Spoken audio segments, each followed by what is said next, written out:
जिन्होंने ईमान वाले मर्दों को जलाया, ईमान वाली औरतों को जलाया, सुम्मा लम यतूब, और उन्होंने तौबा नहीं की, उनको जहन्नम का अजाब मिलेगा, उनको जलाया जाएगा जहन्नम की आग में। यानी अल्लाह ताला ये बताना चाहता है, मेरे ईमान वाले बंदों को जलाने के बाद, उनके ऊपर इतना बड़ा जुल्म सितम करने के बाद भी अगर वो तौबा कर लेते, अगर वो अल्लाह से माफी मांग लेते, अगर वो अल्लाह के सामने गिड़गिड़ा लेते, अगर वो अल्लाह के सामने रो लेते, तो अल्लाह उनको माफ कर देता।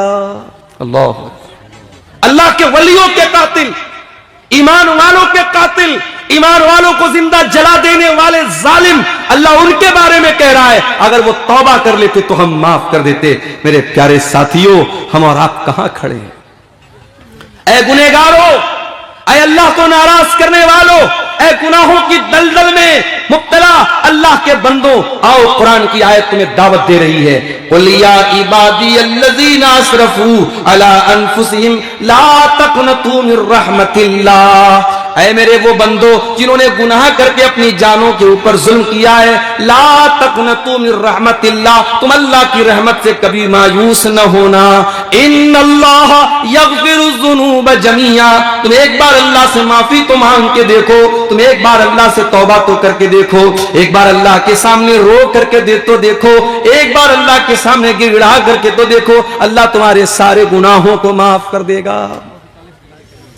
अल्लाह के नबी फरमाते हैं, तिरमिज़ी की सही रिवायत है, दो आंखें ऐसी हैं जो जहन्नम के अंदर नहीं जा सकती, दो आंखें ऐसी हैं जो जहन्नम की आग में नहीं जाएंगी। ऐनुन बातत तारुसु फी सबीलिल्लाह, एक वो आंख है जो अल्लाह की राह में चौकीदारी कर रही है, अल्लाह की राह में पहरेदारी कर रही है, दुश्मन की फौज आने वाली है और बॉर्डर पर खड़ी होकर के वो पहरेदारी कर रही है, उस आंख की अल्लाह ताला हिफाजत करेगा, उस आंख को जहन्नम की आग में नहीं डाला जाएगा।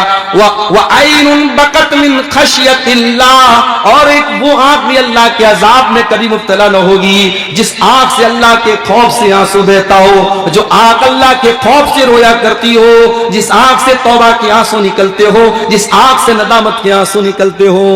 मगर आज हमारी आंखें भी खुश्क हो गई। ये आंखें खुश्क है मौला, इन्हें रोना नहीं आता। ये आंखें खुश्क है मौला, इन्हें रोना नहीं आता, क्योंकि आंखों का ताल्लुक दिल से है। जब दिल कठोर हो जाएंगे तो आंखों से आंसू भी नहीं निकलेंगे। मेरे भाई, तौबा करो मेरे भाई। और कौन सी तौबा? कुरान का 28वां पारा उठाओ। तौबा तो हम भी करते हैं। रात में तकरीर सुनी नमाज के ऊपर, दिल में ख्याल आया, यार मौलाना साहब ने नमाज के ऊपर तकरीर की है, आज तक मैं नमाज नहीं पढ़ता था, पढ़ना चाहिए, गलत करता था मैं। रात में तौबा कर लिया, सुबह फजर में फिर गोल हो गया, फजर की नमाज फिर नहीं पढ़ी। शराबी ने रात में तौबा की कि शराब नहीं पीऊंगा, सुबह फिर शराब का बोतल लेके निकल गया। ये तौबा नहीं है, ये तौबा का मजाक है। मेरे प्यारे साथी, अल्लाह को कौन सी तौबा पसंद है? कौन सी तौबा अल्लाह ताला के कबूल की जाएगी और कौन सी तौबा का कोई मतलब है? अल्लाह क्या, आओ देखो कुरान का 28वां पारा सूरह तहरीम के अंदर अल्लाह फरमाता है, या अय्युहल्लज़ीना आमनू तूबू इलल्लाहि तौबतन नसूहा। ऐ ईमान वालो, अल्लाह से सच्ची तौबा करो। सच्ची तौबा, सच्ची तौबा किसको कहते हैं? नोट कर लो, सच्ची तौबा के अंदर 3 चीजें होनी जरूरी है। सच्ची तौबा करना है तो 3 चीजें जरूरी है। नंबर 1, अल इक़लाउ अनिल मासिया। जिस गुनाह से तौबा कर रहे हो उस गुनाह को फौरन छोड़ना पड़ेगा। शराबी शराब से तौबा करना चाहता है, शराब को छोड़ना पड़ेगा। जानी जिना से तौबा करना चाहता है, जिना को छोड़ना पड़ेगा। बेनमाजी तौबा करना चाहता है, नमाज की फौरन पाबंदी करनी पड़ेगी। जिस गुनाह में इंसान मुब्तला है उस गुनाह को फौरन छोड़ना पड़ेगा। यह तौबा की पहली सीढ़ी है। तौबा की दूसरी सीढ़ी, अब तक जितने गुनाह किया था उसके ऊपर शर्मिंदगी हो रही है, नदामत हो रही है, इस बात का एहसास हो रहा है कि हां मैंने गलत किया था, मुझे ऐसा नहीं करना चाहिए था, मैंने अल्लाह को नाराज किया था, यह एहसास भी दिल में होना चाहिए। और तौबा की तीसरी शर्त यह है, आइंदा वो गुनाह ना करने का पक्का इरादा किया जाए। 3 चीजें जब तक नहीं पाई जाएंगी तब तक सच्ची तौबा न होगी।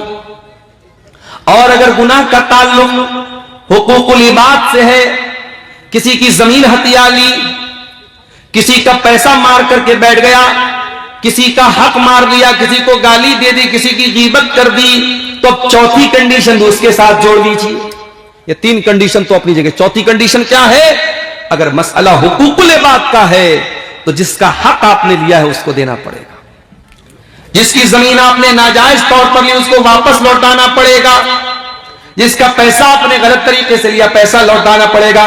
जिसको गाली दी उससे जाके माफी मांगनी पड़ेगी। जिसकी गीबत की उससे जाके माफी मांगनी पड़ेगी।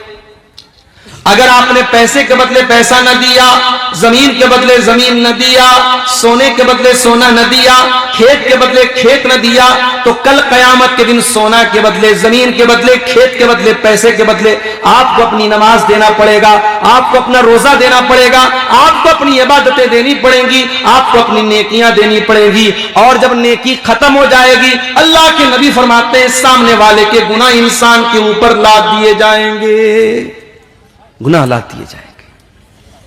इंसान दुनिया में बड़ी मेहनत से नेकी करता है, अल्लाह को राजी करता है। एक एक नेकी बड़ी कीमती होती है और कयामत के दिन एक एक नेकी की बड़ी अहमियत होगी। मेरे प्यारे साथियों, हुकूकुल इबाद में अगर हमने कोताही की है तो ये कोताही हमारी नेकियों को बर्बाद कर देगी और सामने वाले के गुनाह हमारे ऊपर नऊजुबिल्लाह सुम्मा नऊजुबिल्लाह लाद दिए जाएंगे।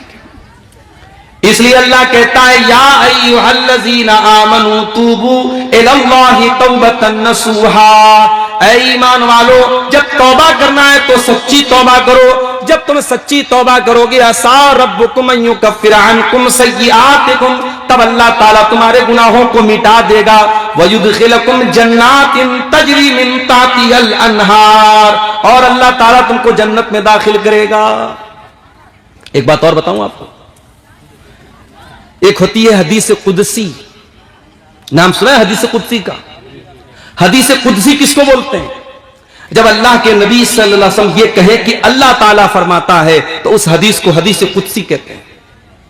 अब सवाल ये पैदा होता है, जब हदीस कुदसी में भी अल्लाह ताला फरमाता है और कुरान में भी अल्लाह ताला फरमाता है, तो कुरान में और हदीस कुदसी में क्या फर्क है? फर्क है, कुरान की तिलावत होती है, हदीस कुदसी की तिलावत नहीं होती। कुरान के अल्फाज भी अल्लाह की तरफ से हैं और हदीस कुदसी के अल्फाज नबी की तरफ से हैं, लेकिन माना अल्लाह की तरफ से। अब मैं जो हदीस आपको सुनाने जा रहा हूं वो हदीस कुदसी है, जरा गौर से सुनिएगा। तिरमिजी की सही रिवायत है, अल्लाह के प्यारे नबी फरमाते, अल्लाह ताला फरमाता है, ऐ आदम की औलाद, ऐ आदम के बेटे, जब तक तू मुझसे उम्मीद लगाए रहेगा, जब तक तू मुझसे माफी मांगता रहेगा, मैं तुझे माफ करता रहूंगा। वला उबाली, मैं किसी की कोई परवाह नहीं करूंगा। अल्लाह को किसी को जवाब नहीं देना है, अल्लाह को किसी को हिसाब नहीं देना है, अल्लाह को किसी का डर नहीं है। अल्लाह से तुम जब जब माफी मांगोगे, जब जब तौबा करोगे, अल्लाह तुम्हें माफ करने को तैयार है। यब्ना आदम लहु बलगत ज़ुनूबुका अनान अस्समाइ सुम्मा इस्तग़फ़रतनी ग़फ़रतु लक वला उबाली, ऐ आदम के बेटे, अगर तू इतने गुनाह कर दे, तेरे गुनाहों से आसमान के किनारे भर जाएं, इतना तू गुनाह कर दे तेरे गुनाहों से आसमान के किनारे भर जाएं, अल्लाह ताला कहता है मेरे बंदे, इतने गुनाह करने के बाद भी तू आकर के मुझसे माफी मांगेगा, मुझसे इस्तिग़फ़ार करेगा, मुझसे तौबा करेगा, तो मेरे बंदे मैं तुझको माफ करने को तैयार हूं। ऐ मेरे बंदे, अगर तू जमीन भर के गुनाह करके आएगा और मेरे साथ तू शिर्क नहीं कर रहा होगा, तू तौहीद को लेकर के आएगा, तू सच्ची तौहीद को लेकर के आएगा और फिर तू मुझसे माफी मांगेगा, ऐ मेरे बंदे मैं जमीन भर के मग़फ़िरत तुझको देने को तैयार हूं। यह है अल्लाह की रहमत। अल्लाह के अज़ाब पर आपने बहुत तकरीरें सुनी है, अल्लाह के गजब पर बहुत तकरीरें सुनी है। आज आइए जरा अल्लाह की रहमत का भी आपको जरा नक्शा खींच के दिखाता हूं। अल्लाह कितनी रहमत वाला है, अल्लाह कितने करम वाला है मेरे प्यारे साथी। अल्लाह के नबी फरमाते हैं, बनी इस्राइल में एक आदमी था जो 99 लोगों का कातिल था। 99 लोगों का उसने मर्डर किया था, खून किया था। 99 लोगों का कत्ल करने के बाद उस इंसान के दिल में तौबा का ख्याल आया। उसने पूछा कि इस दौर का सबसे बड़ा आलिम कौन है? लोगों ने आलिम का पता न बता करके राहिब का पता बता दिया। आलिम का काम आलिम ही करेगा, अगर आलिम का काम किसी गैर आलिम से लोगे तो गलत रास्ते पर चले जाओगे। आज यही तो हो रहा है। इंटरनेट पर आप देख लीजिए, आज औरतें भी तकरीर कर रही हैं और मसले मसाइल बयान कर रही हैं। और बाकायदा फेसबुक के ऊपर मैंने देखा कि मियां बीवी के जो प्राइवेट मसाइल हैं, जो मियां बीवी के आपस के मुलाकात के मसाइल है, जो बहुत ही प्राइवेट किस्म के मसाइल हैं, उनको मसाले लगा लगा करके नकाब पहन करके औरत बयान कर रही है, सिर्फ इसलिए ताकि उसको व्यू ज्यादा से ज्यादा मिल जाए, उसके चैनल को सब्सक्राइबर मिल जाए, उसको फेसबुक पर कमाई का एक अड्डा मिल जाए। आज कितनी औरतों ने और कितने जाहिल किस्म के लोगों ने, जो आलिम भी नहीं है, इस तरीके के मसाइल, जो सुहागरात का मसला है, मियां बीवी की मुलाकात का मसला है, औरतों के पीरियड का मसला है, उसको मसाले लगा लगा के बयान कर रहे हैं। मेरे प्यारे साथियों, इसलिए मैं कभी कभी कहता हूं, ये इंटरनेट बहुत काम की भी चीज और बहुत बड़ा फितना भी है। कल तक ये यूट्यूब नहीं था, ये इंटरनेट नहीं था, बनारस से अब्दुल गफ्फार साहब आपके बीच में आते थे, तभी आप उनको सुन पाते थे। आज तो कितने इलाके ऐसे जहां मैं नहीं पहुंच पाता हूं, लेकिन यूट्यूब के जरिए वहां पर पहले से मैं पहुंच चुका हूं। कई इलाकों में मैं जाता हूं, बूढ़े लोग मेरे पास आते हैं, मुझको गले लगा के कहते हैं, मौलाना आज तक आपको यूट्यूब पर सुना करते थे, आज पहली बार आंखों से आपको देख रहे हैं। कितने लोगों ने बताया कि उनकी माएं रात में तकरीरों को सुन करके सोती हैं, तकरीर सुने बगैर उनको नींद नहीं आती है। ये इस मोबाइल की आप खूबी कह सकते हैं, इस मोबाइल की आप एक बहुत बड़ी इसकी सिफत कह सकते हैं। लेकिन आज इस इंटरनेट ने, इस मोबाइल ने आज इसका बहुत गलत इस्तेमाल भी हो रहा है मेरे भाइयों। जो बेहयाई वाला इस्तेमाल हो रहा है उसको जाने दीजिए, दीन के नाम पर भी इस मोबाइल का बहुत गलत इस्तेमाल हो रहा है। आज कितने चैनल ऐसे हैं जिस पर फजूल किस्म के, वाहियात किस्म के इस्लामिक वीडियोस बनाए जा रहे हैं, मिर्च मसाला लगा करके, कहीं की ईंट और कहीं का रोड़ा जोड़ करके, थंबनेल लगा करके वीडियो बनाए जा रहे हैं। उस तकरीर के अंदर जो बात बयान नहीं हुई है, उस बात को थंबनेल के अंदर पेश किया जा रहा है, सिर्फ इसलिए ताकि चैनल को ज्यादा से ज्यादा देखने वाले मिल जाएं, ताकि वीडियो को ज्यादा से ज्यादा देखने वाले मिल जाएं। आलिम का काम आलिम से लेना है, गैर आलिम से लोगे तबाही और हलाकत आएगी। मैं कहता हूं बहुत बड़े बड़े लोग हैं, मैं नाम नहीं लूंगा, इस दौर के बहुत बड़े बड़े स्कॉलर हैं, मगर उनका मैदान क्या है? अगर एक स्कॉलर का मैदान इस्लाम की तबलीग करना है, अगर उसका मैदान ये कंपैरेटिव रिलीजन पर वो काम कर रहा है, वो हिंदुइज्म से और ईसाइयों से इस्लाम का मुकारना कर रहा है और इंजील से अल्लाह के नबी की पेशनगोई को निकाल के बता रहा है, वेदों से और गीता से इस्लाम की हक्कानियत को साबित कर रहा है, बहुत अच्छी बात है, बहुत अच्छी बात है। ऐसे स्कॉलर से हम फायदा उठाएंगे, मगर उसको मुफ्ती बनाने का काम नहीं करेंगे। उसका जो मैदान है उस मैदान में उससे काम लेंगे, मगर नमाज का तरीका हम उससे नहीं पूछेंगे, हम हैज़ व निफास का मसला उससे नहीं पूछेंगे, हम निकाह और तलाक का मसला उससे नहीं पूछेंगे। उसके लिए हमारे पास उलमा मौजूद है, उसके लिए हमारे पास मुफ्ती मौजूद है। और आज यही हो रहा है मेरे भाई, हर आदमी आलिम बना है, हर आदमी मुफ्ती बना है। यूट्यूब पर आप चले जाइए, कोई भी मसला आप टाइप कीजिए, उलमा के जवाब आपको कम मिलेंगे और जाहिलों के जवाब आपको ज्यादा मिलेंगे। बड़े बड़े उलमा सवाल का जवाब देने से पहले कांपते हैं, टाइम मांगते हैं, मौका मांगते हैं कि नहीं साहब मैं मुताला कर लूंगा, स्टडी कर लूंगा, उसके बाद जवाब दूंगा। और जाहिल की हिम्मत क्या है?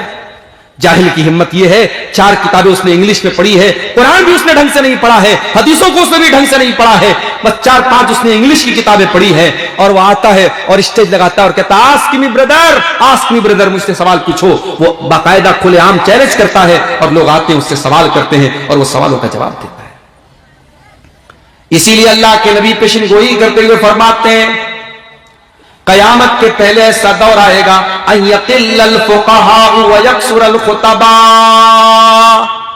लच्छेदार तकरीर करने वाले बहुत हो जाएंगे, जिनके सब्सक्राइबर बहुत ज्यादा, जिनके व्यूअर्स बहुत ज्यादा, जिनके फॉलोअर्स बहुत ज्यादा होंगे। खुतबा तो बहुत ज्यादा हो जाएंगे, वक्ता तो बहुत ज्यादा हो जाएंगे, तकरीर करने वाले, लेक्चर देने वाले बहुत ज्यादा हो जाएंगे।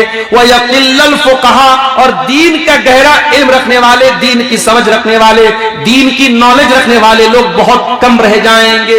वो दौर आज हम देख रहे हैं, वो दौर आज हम देख रहे हैं। हमारे इसी बंगाल के बेल्ट में, इसी सीमांचल के बेल्ट में हमने देखा कि उलमा को दरकिनार करके जाहिलों को लोग जो है, जिनकी तकरीरों में बकवास बातें, फजूल बातें, किस्से कहानी की बातें, न कुरान की एक आयत ढंग से पढ़ी जा रही है, उनको ऊंचा मकाम दिया जा रहा है और उलमा को पीछे रखा जा रहा है। यह आज हमारे इलाके में हो रहा है मेरे भाई। अल्लाह के नबी फरमा रहे हैं, कयामत के पहले अल्लाह ताला इल्म को अचानक नहीं उठाएगा, बल्कि अल्लाह ताला उलमा को उठा लेगा।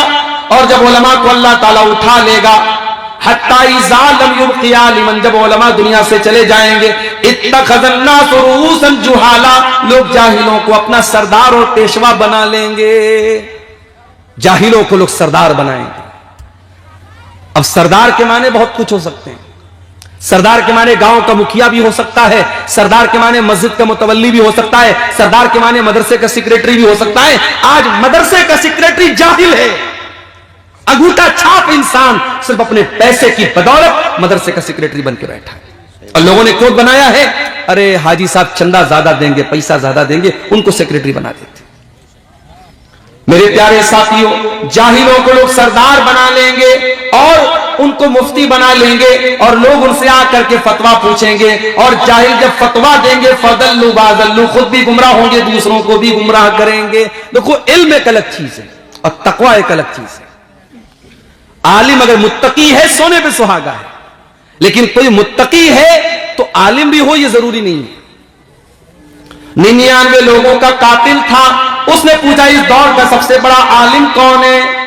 लोगों ने बताया फला के पास चले जाओ। जिसके पास गया वो मुत्तकी तो था, वो परहेजगार तो था, वो राहिब तो था, मगर आलिम नहीं था।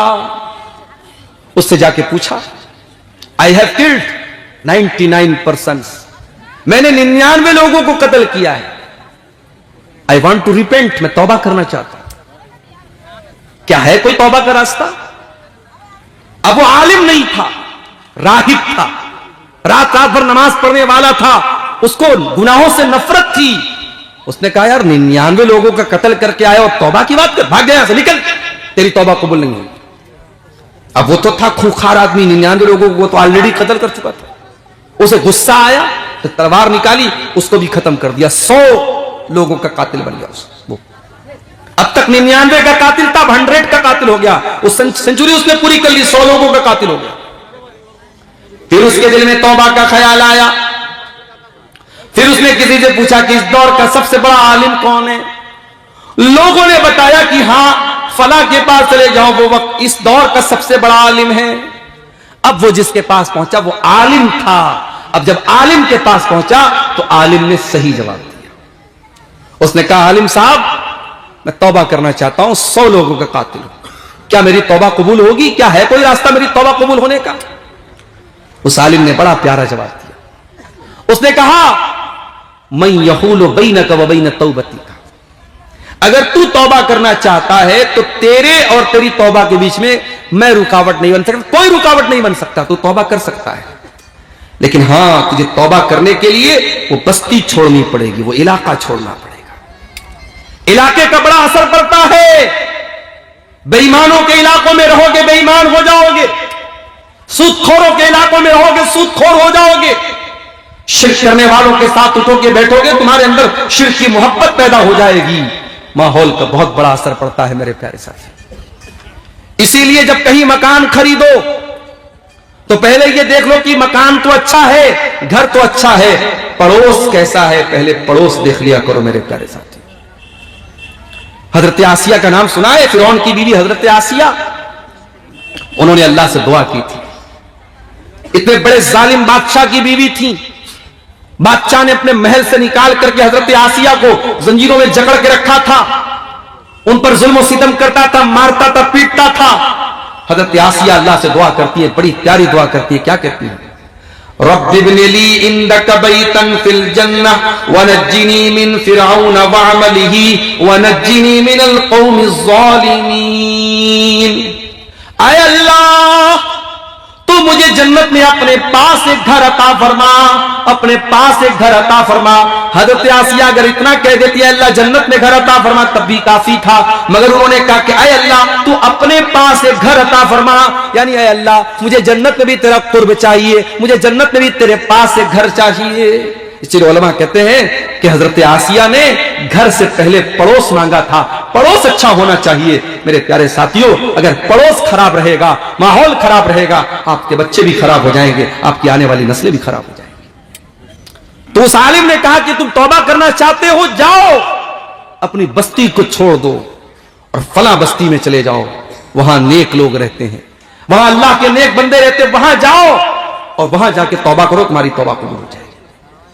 अल्लाह के नबी फरमाते हैं, सही मुस्लिम की रिवायत है, वो 100 लोगों का कातिल तौबा करने के इरादे से घर से निकला, आधे रास्ते में पहुंचा, उसका इंतकाल हो गया, उसकी रूह निकल गई। अब अजाब का फरिश्ता भी आ गया, रहमत का फरिश्ता भी आ गया। रहमत का फरिश्ता कहने लगा, ये तौबा करने के मकसद से निकला था, इसको मैं लेकर के जाऊंगा। अजाब का फरिश्ता कहने लगा, ये 100 लोगों का कातिल था, इसको मैं लेकर के जाऊंगा। अजाब वाला कह रहा है मैं लेके जाऊंगा, रहमत वाला कह रहा है मैं लेके जाऊंगा। अल्लाह के नबी फरमाते, अल्लाह ताला ने तीसरे फरिश्ते को भेजा और तीसरा फरिश्ता इंसान की शक्ल में आया और उसने आकर के फैसला दिया कि एक काम करो, रास्ते को नाप लो।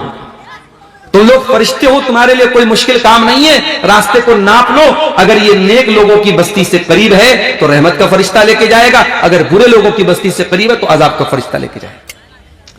चुनांचे दोनों फरिश्तों ने रास्ते को नापा। जब रास्ते को नापा गया तो वो 100 लोगों का कातिल चूंकि सच्ची तौबा के इरादे से निकला था, वो नेक लोगों की बस्ती से ज्यादा करीब निकला। एक बित्ता, एक बालिश तो वो ज्यादा करीब निकला नेक लोगों की बस्ती से। चुनांचे रहमत का फरिश्ता उसको लेकर के गया। 100 लोगों का कातिल अल्लाह की रहमत का हकदार बन गया। मेरे प्यारे साथियों, अल्लाह की रहमत से कभी मायूस न होना, सच्ची तौबा करो, अल्लाह जरूर आपकी तौबा को कबूल करेगा। अरे अगर तुम सच्ची तौबा कर लोगे, कुरान कहता है सच्ची तौबा करने का इनाम क्या मिलेगा। कुरान का 19वां पारा उठाओ, अल्लाह ताला फरमाता है वल्लज़ीना ला यशहदून अज़्ज़ूर वल्लज़ीना ला यदऊना मअल्लाहि इलाहन आखर वला यक़्तुलून अन-नफ्स अल्लती हर्रमल्लाहु इल्ला बिल हक़्क़ि वला यज़नून। अल्लाह ने 3 बड़े बड़े गुनाहों का नाम लिया। मेरे नेक बंदे अल्लाह के साथ शिर्क नहीं करते, मेरे नेक बंदे किसी बेगुनाह को कत्ल नहीं करते, मेरे नेक बंदे जिना नहीं करते। ये 3 बड़े बड़े जुर्म हैं। इस्लाम की नजर में 3 महापाप क्या है? शिर्क करना, कत्ल करना और जिना करना, ये 3 महापाप हैं। इसीलिए अल्लाह के नबी से पूछा गया अय्यु ज़म्बि आज़मु इंदल्लाह, अय अल्लाह के नबी सबसे बड़ा गुनाह अल्लाह ताला के नजदीक क्या है? आपने फरमाया अन तजअल लिल्लाहि निद्दन व हुवा खलक़क। सबसे बड़ा गुनाह यह है कि तुम अल्लाह के बराबर किसी को ठहरा दो, अल्लाह का दर्जा किसी और को दे दो, अल्लाह के सिवा किसी और को मुश्किल कुशा मान लो, अल्लाह के सिवा किसी और को बिगड़ी बनाने वाला मान लो, अल्लाह के सिवा किसी और को औलाद देने वाला बना लो, अल्लाह के सिवा किसी और को बीमारी से शिफा देने वाला बना लो, अल्लाह के बराबर किसी को ठहरा दो। यह सबसे बड़ा गुनाह है, शिर्क सबसे बड़ा गुनाह है। पूछा गया है अल्लाह के नबी उसके बाद सबसे बड़ा गुनाह क्या है? आपने फरमाया अन तक़्तुल वलदक खश्यतन यतममा। शिर्क के बाद सबसे बड़ा गुनाह यह कि तुम अपनी औलाद को कत्ल कर दो इस डर से कि वो तुम्हारे साथ खाएगी। औलाद को कत्ल कर दो, यह सबसे बड़ा गुनाह है। 1400 साल पहले लड़की पैदा होती थी, लोग लड़की पैदा होने के बाद, बेटी पैदा होने के बाद उसको मार डालते थे। आज हमारी सरकार का नारा है बेटी बचाओ बेटी पढ़ाओ। यह अलग बात है, न बेटी को पढ़ाया जा रहा है, न बेटी को बचाया जा रहा है। बेटी अगर पढ़ना चाहे तो पढ़ना भी मुश्किल है, और बेटियों की जिंदगी को इतना मुश्किल बना दिया गया कि आज 4 साल की बच्ची को भी मां बाप अकेले घर पे छोड़ के जाने को तैयार नहीं है। 4-4 साल की मासूम बच्चियों के साथ भी आज रेप किया जा रहा है। सरकार तो नारा लगा रही है बेटी बचाओ बेटी पढ़ाओ, लेकिन रेप करने वाले जालिमों को आज कोई सजा देने वाला नहीं है। कितने रेप करने वाले दौलत के बल पे और पावर के बल पे आज आजाद घूमते रहते हैं। मेरे प्यारे साथियों, 1400 साल पहले जनाब मोहम्मद रसूलुल्लाह ने यह नारा लगाया था, ओ लोगों, बेटियों को मारना, बेटियों को कत्ल करना बहुत बड़ा पाप है, बहुत बड़ा गुनाह है। अल्लाह के नबी ने कुरान की आयत पढ़ के सुनाई थी, वइज़ल मौऊदतु सुइलत, ऐ बेटियों को जिंदा जमीन में गाड़ने वालों, ऐ बेटियों को कत्ल करने वालों, ऐ बेटियों की हत्या करने वालों, ये बेटियां कल कयामत के दिन से पूछा जाएगा कि तुम्हारे माँ बाप ने क्यों तुम्हें मारा था, किस जुर्म में तुमको मारा था। आज तो माशाअल्लाह इंसान तरक्की पर पहुंच गया, चांद पर पहुंच गया इंसान, मगर आज भी बेटियों को मारने का सिलसिला जारी है। कहीं जहेज के नाम पर बेटी को मारा जा रहा है, कहीं अपनी गर्लफ्रेंड को, अपनी महबूबा को कत्ल कर करके 60-60, 50-50 टुकड़े करके उसको फ्रीज में रख करके मारा जा रहा है। उसकी लाश को बेसिन के अंदर बहाया जा रहा है। आज भी बेटी को मारा जा रहा है और कहीं पर तो बेटी को मां के पेट में भी कत्ल किया जा रहा है, जिसको गर्भपात कहा जाता है, जिसको एबॉर्शन कहा जाता है, जिसको इसकाते हमल कहा जाता है। मां के पेट में बच्ची को मारा जा रहा है और ये आज के दौर का तरक्की याफ्ता इंसान कर रहा है। 1400 साल पहले के लोग ये काम करते थे तो जाहिल थे, आज तो पढ़ा लिखा इंसान है। याद रखो मेरे प्यारे साथियों, अगर मां के पेट में, अगर औरत के पेट में प्रेगनेंसी हो चुकी है, बच्चा ठहर चुका है, फिर उसको कत्ल करने की बिल्कुल इजाजत नहीं है। हां, बहुत क्रिटिकल केस हो जाए, अगर डॉक्टर का यह कहना है कि अगर बच्चा पैदा हुआ तो मां की जान चली जाएगी, मां की सेहत बहुत खतरनाक है, मां की तंदुरुस्ती इस लायक नहीं किया और बच्चे को जन्म दे, तो ये एक मजबूरी का केस है। उस सूरत में उलमा ने इजाजत दी है कि चलो ठीक है, अगर उस सूरत में प्रेगनेंसी मां की जान के लिए खतरा है तो उस सूरत में तो एबॉर्शन करवाया जा सकता है। मगर फैमिली प्लानिंग के नाम पे कि हमें 2 ही बच्चे चाहिए थे और तीसरा बच्चा अगर ठहर गया और प्रेगनेंसी हो गई तो सिर्फ इसलिए कि अरे यार 2 को तो बड़ी मुश्किल से खिला रहा हूं, तीसरी को कैसे खिलाऊंगा, अगर इस डर से और इस सोच से अगर मां के पेट में बच्ची को मारा है या बच्चे को मारा है तो याद रखिए ये कत्ल औलाद है और अल्लाह के नबी ने इसको दूसरा बड़ा गुनाह करार दिया। आपने फरमाया कि दूसरा बड़ा गुनाह यह है कि तुम अपनी औलाद को कत्ल करो इस डर से कि वो तुम्हारे साथ खाए। फिर पूछा गया अल्लाह के नबी तीसरा बड़ा गुनाह क्या है? आपने फरमाया अंतुजानिया हलील तजारिक, अपने पड़ोसी की बीवी के साथ तुम जिना करो। क्या और औरतों के साथ जिना करना जायज है? नहीं जायज है, लेकिन पड़ोसी का नाम क्यों लिया अल्लाह के नबी ने? इसलिए कि पड़ोसी को पड़ोसी के ऊपर बड़ा विश्वास होता है, पड़ोसी को पड़ोसी के ऊपर बड़ा भरोसा होता है, और अगर कोई पड़ोसी की बीवी के साथ गलत काम करता है तो वो डबल गुनाह का काम करता है। वो एक तो करेला है, ऊपर से नीम चढ़ा है, वो गलत पर गलत काम करता है, वो जिना भी कर रहा है, तो पड़ोसी की बीवी के साथ जिना कर रहा है। ये 3 बड़े बड़े गुनाह है। ये 3 बड़े बड़े गुनाह जिक्र करने के बाद अल्लाह क्या कहता है, जरा उसको सुनिएगा। इल्ला मन ताबा व आमना व अमिला अमलन सालिहा फउलाइका युबद्दिलुल्लाहु सय्यिआतिहिम हसनात। शिर्क करने के बाद, कत्ल करने के बाद और जिना करने के बाद भी अगर अल्लाह कहता है कोई तौबा कर ले और ईमान ले आए और नेक अमल करे, ये 3 चीजें हैं, तौबा करे, ईमान ले आए, ईमान ले आए यानी सही रास्ते पर आ जाए, और नेक अमल करने लगे। अब तक लोगों को कत्ल करता था, अब लोगों की जान बचाने वाला बन गया। अब तक जिना करता था, अब इज्जतों की हिफाजत करने वाला बन गया। अब तक शिर्क करता था, अब एक अल्लाह के आगे सर झुकाता है और शिर्क का दुश्मन बन गया। अगर तौबा कर लेता है और ईमान ले आता है और नेक अमल करने वाला बन जाता है, अल्लाह फरमाता है फउलाइका युबद्दिलुल्लाहु सय्यिआतिहिम हसनात, ऐसे लोगों के गुनाहों को हम नेकियों में बदल देंगे। अब तक उसने जितने गुनाह किए हैं हम उनके गुनाहों को नेकियों में बदल देंगे। व कान अल्लाहु गफूरर रहीमा, और अल्लाह ताला तो बख्शने वाला, रहम करने वाला है, अल्लाह के लिए कोई मुश्किल बात नहीं। क्या मतलब ये हुआ कि सच्ची तौबा अगर कोई कर ले तो अब तक उसके अकाउंट में जितने गुनाह थे अल्लाह उसके सारे गुनाहों को नेकियों में ट्रांसफर कर देगा। उसने जितने गुनाह किए थे अब वो गुनाह अल्लाह ताला के नेकी माने जाएंगे अगर उसने सच्ची तौबा की है और तौबा करने के बाद अपनी तौबा के ऊपर कायम है। ये तौबा का इनाम है मेरे प्यारे साथियों, मेरे प्यारे भाइयों। अल्लाह तो लुटा रहा है, अल्लाह तो रहमतों को लुटा रहा है, हम लूटने को तैयार नहीं है। अल्लाह तो तौबा की दावत दे रहा है और हम तौबा करने को तैयार नहीं है। हम तो दुनिया की मौज मस्ती में लगे हुए हैं। याद रखो मेरे भाइयों, कल के ऊपर न टालो, आज तौबा करो, अभी तौबा करो। कल न कर, कल का कोई भरोसा नहीं, कल न आया कभी और न आएगा कल तो कल एक पल का भरोसा नहीं। तौबा को कभी कल पे मत टालो मेरे भाई। ये कल पे टालना ये भी शैतान की बहुत बड़ी चाल है। क्या हम और आप इस बात की गारंटी दे सकते हैं कि कल तक हम जिंदा रहेंगे? अरे कल छोड़ दो, हम 1 घंटे के बाद जिंदा रहेंगे, हम इस बात की गारंटी नहीं दे सकते। आज फजर की नमाज पढ़ने अपने इलाके में मैं गया, नमाज पढ़ के मस्जिद के बाहर निकला, देखा लोगों की भीड़ लगी हुई है। मैंने पूछा क्या बात है? हमारे पड़ोस के एक साहब, उनका इंतकाल हो गया था, बीमार कई महीने से चल रहे थे, रात को 4 बजे उनका इंतकाल हो गया। गौर करो मेरे प्यारे साथियों, इंसान इस बात की गारंटी नहीं ले सकता कि रात में वो सोया है तो सुबह जिंदा ही उठेगा। आज इंसान के पास दौलत है, ताकत है, हज कर सकता है, उम्रा कर सकता है, उससे बोलो जाओ भाई हज कर लो, उम्रा कर लो, कहता है नहीं मौलाना साहब जब उम्र हो जाएगी तब करेंगे। मैंने अपनी आंखों से देखा, सफा मरवा के दरमियान चक्कर लगा रहा था, मेरी 1.5 साल की बच्ची मेरी गोद में थी, उसको लेकर के मैं सफा से भी और मरवा के बीच में चक्कर लगा रहा था। कई बूढ़े लोगों को मैंने देखा, बेचारे वो सफा से मरवा के दरमियान चल नहीं पा रहे हैं।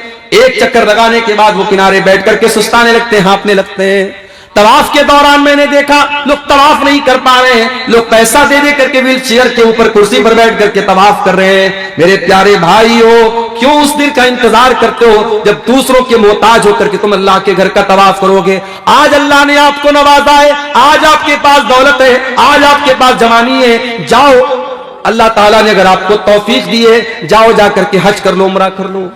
और अल्लाह के नबी तो यहां तक फरमाते हैं कि अगर कोई लगातार हज और उम्रा करता है, अल्लाह ने नवाजा है, हर साल आप उम्रा कीजिए। अगर हर साल कोई उम्रा करता है, बार बार करता है, अल्लाह के नबी ने फरमाया कि इससे इंसान के गुनाह मिटते हैं और इंसान का फक्र फाका मिटता है। कमा यनफिल कीर खुब्सल हदीद, जिस तरीके से भट्टी के अंदर जब लोहे को डाला जाता है और लोहे के ऊपर का मैल और कुचैल साफ हो जाता है, वैसे जब इंसान हज करने जाता है, उम्रा करने जाता है, उसके गुनाह मिट जाते हैं। हमारे यहां क्या बोलते हैं, 900 चूहे खा करके बिल्ली चली हज को। यह मुहावरा बनाया कि नहीं बनाया? लोगों ने क्यों मुहावरा बनाया? लोगों ने यह सोच करके मुहावरा बनाया कि अगर 900 चूहे खा करके बिल्ली हज करने जाएगी उसका हज कबूल नहीं होगा। मगर मेरे अल्लाह का कानून कुछ और है। मेरे प्यारे साथियों, 900 नहीं 9000 चूहे खा करके अगर बिल्ली हज करने सच्चे दिल से जाती है और सच्चे दिल से अल्लाह से तौबा करती है, अल्लाह माफ करने को तैयार है। मेरे अजीजों, तौबा करो इससे पहले कि हमारा वो वक्त आ जाए जब हमारी तौबा अल्लाह कबूल नहीं करेगा। एक वक्त वो भी आता है जब तौबा कबूल नहीं होती।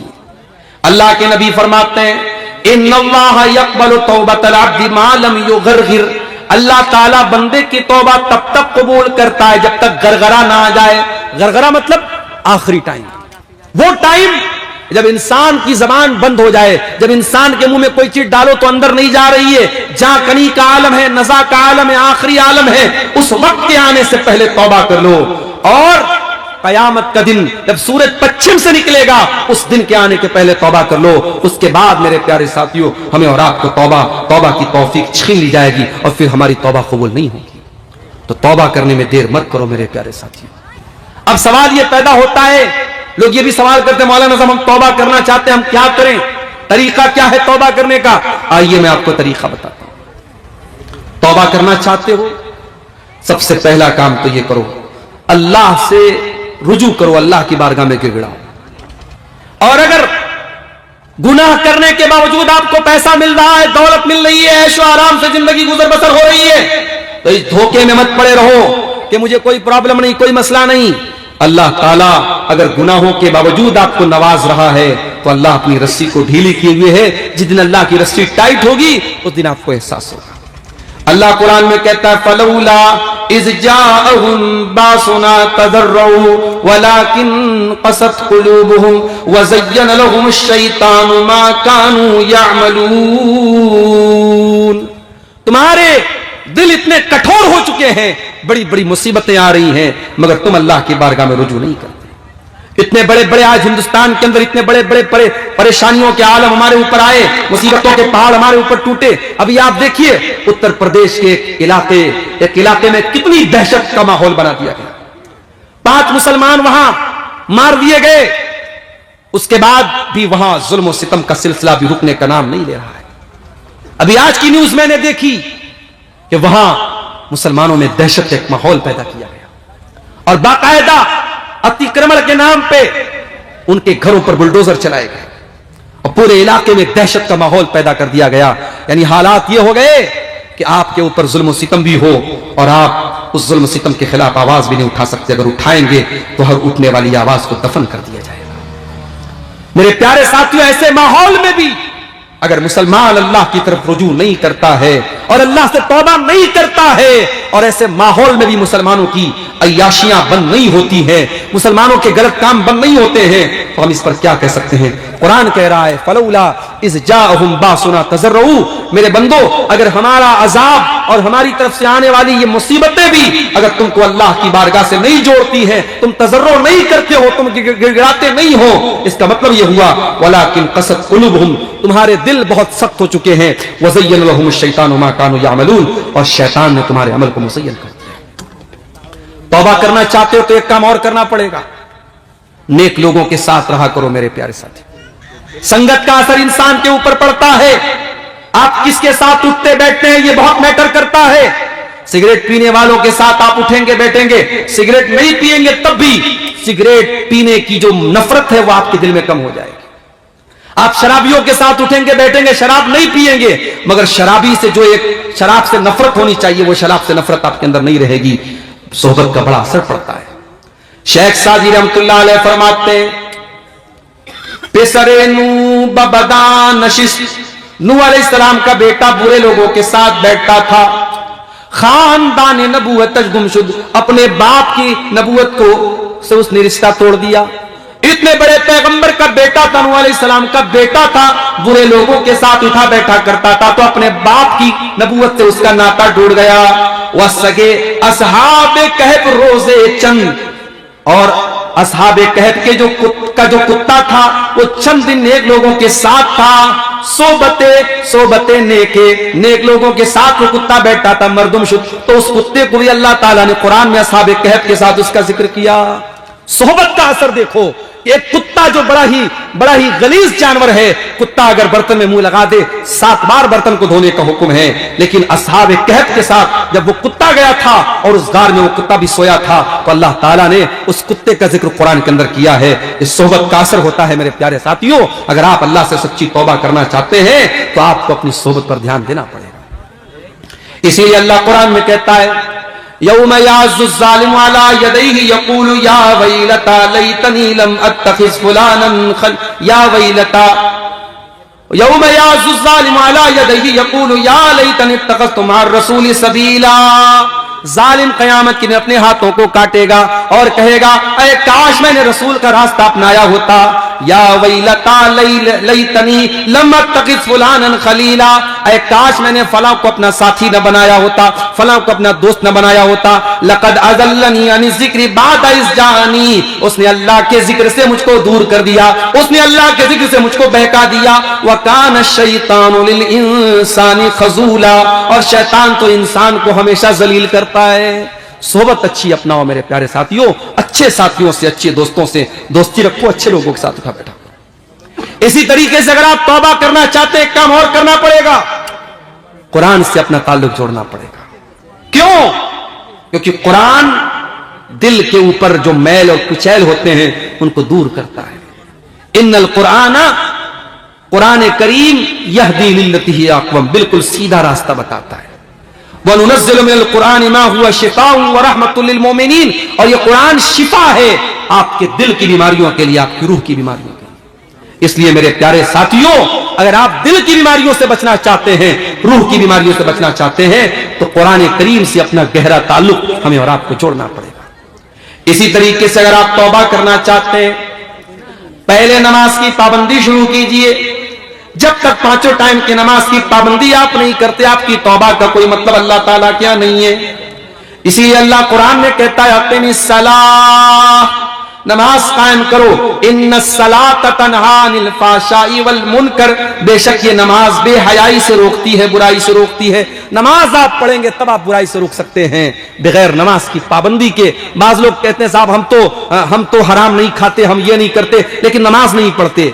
अगर आप हराम नहीं खाते बहुत अच्छी बात है, आप गीबत नहीं करते बहुत अच्छी बात है, आप अपनी जबान की हिफाजत करते बहुत अच्छी बात है, और अगर नमाज पढ़ने वाला हराम खा रहा है, नमाज पढ़ने वाला गीबत कर रहा है, नमाज पढ़ने वाला गलत कर रहा है, तो इसकी दोषी नमाज नहीं है। वो नमाज, अगर उसकी नमाज वाकई में सही नमाज होती तो इन गुनाहों से अपने आप को बचाता। मेरे प्यारे साथियों, अपने आप को अगर अल्लाह से करीब करना है तो हमें नमाज की पाबंदी करनी पड़ेगी। और नमाज में सिर्फ फराइज नहीं, आज हमारे यहाँ अहले हदीसों में खास तौर से ये बुराई, ये बीमारी पाई जाती है। हमारे यहाँ नवाफिल का एहतमाम बहुत कम होता है। हमारे यहाँ ऐशा की नमाज में आए 4 रकात फर्ज पढ़ दिया, 2 रकात सुन्नत पढ़ दिया, 1 रकात वितर पढ़ लिया, बस। हम कोई नफिल नमाज नहीं पढ़ते हैं। हम नवाफिल से बहुत दूर होते चले जा रहे हैं, और जब आम नवाफिल से हम दूर हैं तो तहज्जुद की नमाज तो बहुत गिने चुने लोग पढ़ते हैं। मेरे प्यारे साथियों, कुरान करीम में अल्लाह कहता है अक़िमिस्सलाता लिदुलूकिश्शम्सि इला ग़सक़िल लैलि व क़ुरआनल फ़ज्रि इन्न क़ुरआनल फ़ज्रि कान मशहूदा। ऐ मेरे नबी, रात में भी नमाज पढ़िए, दिन में भी नमाज पढ़िए, और फजर के टाइम कुरान पढ़िए। फजर के टाइम जब कुरान पढ़ा जाता है तो फरिश्ते हाजिर रहते हैं। व मिनल लैलि फतहज्जद बिही नाफिलतल लक। और ऐ मेरे हबीब, आप रात में तहज्जुद की नमाज भी पढ़िए, तहज्जुद की नमाज पढ़िए। ये वो टाइम होता है, बड़ा सुहाना टाइम होता है, बड़ा बरकत वाला टाइम होता है। ये वो टाइम होता है जब अल्लाह ताला आसमान दुनिया पर नाजिल होता है और अपने बंदों की दुआओं को कबूल करता है। मेरे पास ऐसे भी फोन आते हैं, मौलाना साहब 10 साल हो गए शादी को, औलाद नहीं हो रही है। मौलाना साहब बहुत नौकरी की तलाश में हूं, नौकरी नहीं मिल रही है। मौलाना साहब बहुत दिन से बिजनेस कर रहा हूं, बिजनेस में कामयाबी नहीं मिल पा रही है। मैं एक सॉल्यूशन बताता हूं, एक रास्ता बताता हूं। ठीक है, आप औलाद नहीं हो रही, आप डॉक्टर के पास जाइए, इलाज करवाइए। हो सकता है आपके अंदर या बीवी के अंदर कोई मेडिकल इश्यू हो सकता है। आप जॉब कर रहे हैं, आप अच्छी जॉब तलाश कीजिए, अल्लाह आपको बेहतरीन नौकरी देगा। आपका बिजनेस नहीं चल रहा है, कोई दूसरा बिजनेस शुरू कीजिए, अल्लाह बरकत देगा। मगर मैं एक और रास्ता भी बताता हूं। अगर औलाद नहीं मिल रही है, अगर बीवी को बच्चा नहीं हो रहा है, अगर नौकरी नहीं मिल रही है, अगर कारोबार नहीं सक्सेस हो रहा है, आप सारे काम कीजिए, साथ में एक काम और कीजिए। 5 टाइम की नमाज पाबंदी से पढ़िए, और रात में कोशिश कीजिए तहज्जुद की नमाज पढ़िए। तहज्जुद की नमाज पढ़िए मेरे प्यारे साथियों। ये वो नमाज है जो आपको बहुत कुछ ऐसा देगी जो अनएक्सपेक्टेड है, जो आपने उम्मीद भी नहीं की होगी, जो आपकी उम्मीदों से भी ऊपर होगा।